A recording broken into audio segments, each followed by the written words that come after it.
Hello everyone, this is Konnor and Ayla again. Thanks for watching. We hope you've been enjoying our past videos. This weekend we wanted to do something a little bit different. The Lord has really just been asking us to share more of our personal testimony with you all. So today Ayla is going to share with you, and then next week you'll hear from me just how the Lord has called us back to his heart. Yeah, so like Konnor said, we wanted to give our testimonies. We feel this call from the Lord mostly because testimonies for us were huge, because in our time of coming back to the faith, we really felt like we could relate to them.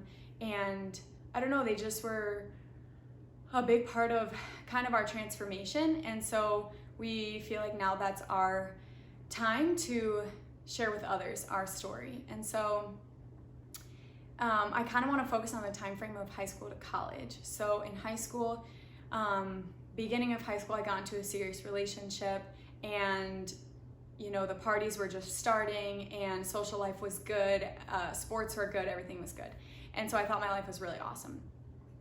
Then, as a year goes by, the relationship becomes unfaithful. I just felt like at the time super, super crushed by that betrayal, and insecurities just started flooding. I mean, I really did not feel worthy, and I just felt so unlovable. And so I started to seek it out in my brokenness. I started to seek that out in other boys, and I wanted that attention, because it was like an affirmation. It was like, I'm good enough, I'm worthy, but it was so empty. It didn't last, and it was fake, because ultimately it was me using them for those feelings and them using me for my body. And so it was not love, which is what I was seeking. And so I kind of got caught in that cycle of use, and it was hard to get out of that. And along with that was all the parties. So before, drinking was for fun. Now drinking is to get drunk, because I have this cloud of darkness around me, and I was so lost, and I just needed an escape, right?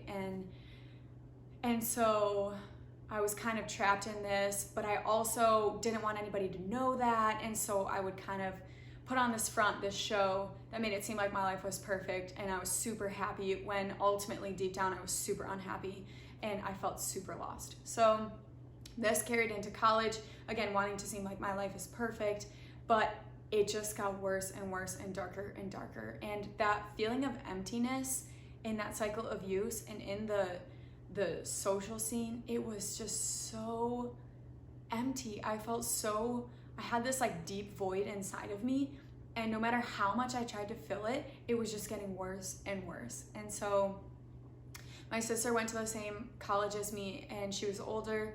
She had been going to the Newman Center, our church on campus, and she had invited me my freshman year to go on a retreat. And the first time I said no, but then after this darkness really progressed, and I realized, and I came to admit that I was super lost, then spring semester, I finally agreed to going on the retreat. And even though I agreed to it, I was still really hesitant, and I had all of these walls around my heart. And it wasn't until the second night we had this super powerful adoration, and I was just sitting there looking at Jesus present in the Eucharist, and he just knocked all the walls around my heart down. I had built them up so high, and there was no stopping him. He just poured his love into my heart, and I mean, I was so overwhelmed, just tears flowing, because everything that I had been seeking, everything that I had been searching for, was just showered into my heart that night, in that moment. And I knew after that day, after that retreat, that I could not go back to the life I was living before. And I didn't want to go back to how I was living before, knowing what I had experienced that weekend. And so I started joining my sister and going to all the events. And over time, it was just this process of making genuine friendships, finding Konnor, who is to be my future husband, and overall just this experience of deep peace and deep joy that I never had before, ever in my life, even when I thought things were amazing. And I wouldn't have known back then that a life this beautiful was even possible, because God has so many blessings that he wants to give us, but we have to receive them. They're a gift, and we have to be open to receiving it.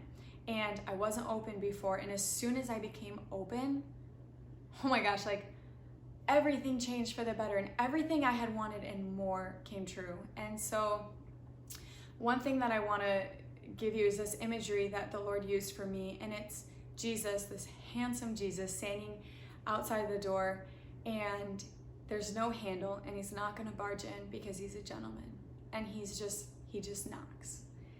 And it's our job to let him in.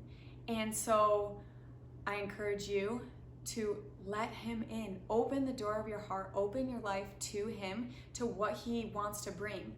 And I promise it's pure goodness. It's everything that you desire. He knows the desires of our heart.